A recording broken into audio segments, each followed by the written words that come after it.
part of Audible Forces. It's a great honour to be here. I'd like to tell you a little bit about the project and how it all began, and quite what this is, so you understand what we're about to experience. Now, I'm the composing resident at a museum called the Pitt Rivers Museum in Oxford, and it's a museum that's got over 1 million objects from all around the world, from different cultures, and they're brought together in a big, just everything you can imagine is in that museum. And as a composing resident, I'm asked to go in, have a look around, and respond to things and bring these dormant objects back to life for the visitors. But when I first visited the museum about 10 years ago, I spotted this, one of these on the shelf, and all it said was Chinese pigeon whistle. And because obviously it's in a glass case, you can't touch it, you can't look at it, I've just spent 10 years dreaming about what this might actually sound like. And so it's a great pleasure and an honour for me to be able to present this project today in the context of the Audible Forces exhibition. Now, I'm going to talk for a little bit, and then we'll walk over to the choristers' green where our pigeons are waiting. We'll be flying 11 pigeons, and each one has a small whistle on its back. Based on this is the very first prototype design from an old idea of a children's toy. And the pigeons are Birmingham roller pigeons, and they're trained to return to the mobile loft. And that hence the polka dot, the strange polka dot colours, the black and white pattern there. This is how they visually recognise from the air their mobile loft. So we're working, it's myself, and you'll meet Pete in a minute, Pigeon Pete. He's the only man in the country that trains his pigeons to return to a mobile loft like this. So it's quite a special thing. And they are trained to recognise the loft and come back, and that's what they do. But, as Pete says, sometimes, if they don't want to come back, they don't.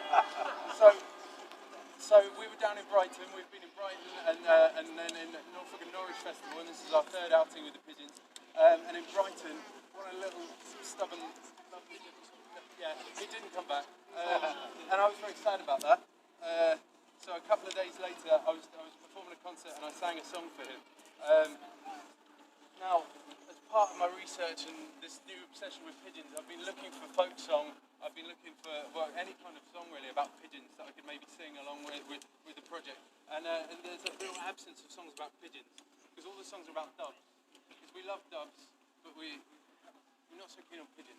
But maybe it's also because dove lines with love, dove, and pigeon doesn't really. Pigeon, you're my pigeon, I love your smidgen. It doesn't really work, does it? But so I sang a song for that lost pigeon, but it's a song about a lost dog. So I'd like to perform that for you now, especially because 4 days after we lost the pigeon, he came back to the original release site, and now he's back in the loft right now. So they do always come back. So this is a song from Tennessee, originally sung by a guy called D. Hicks. I'd like to, and it's for that pigeon. We call him Whistler. Tilo, tiptoe and sounder, well, of all the dogs that I've possessed, old rock and roll, they are the best.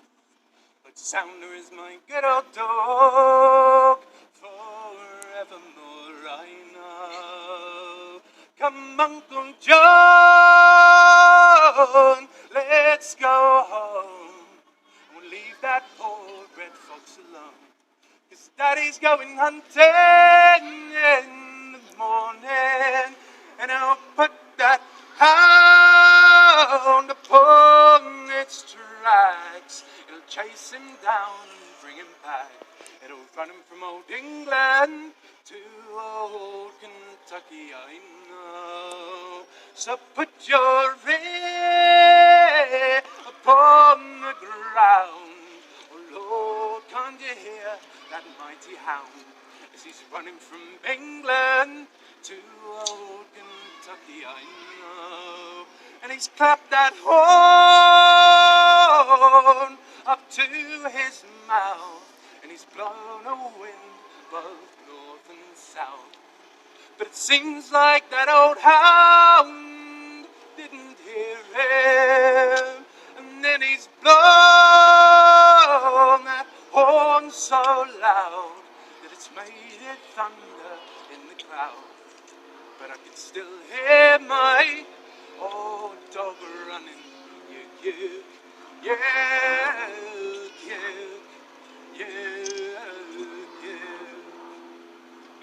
Woo! Hey! Amazing. So I am on the search for songs about pigeons. If anybody knows any, and they want to come and say hello, and if they've got any more questions about the whistles, whilst we walk this way, follow me. Thank you.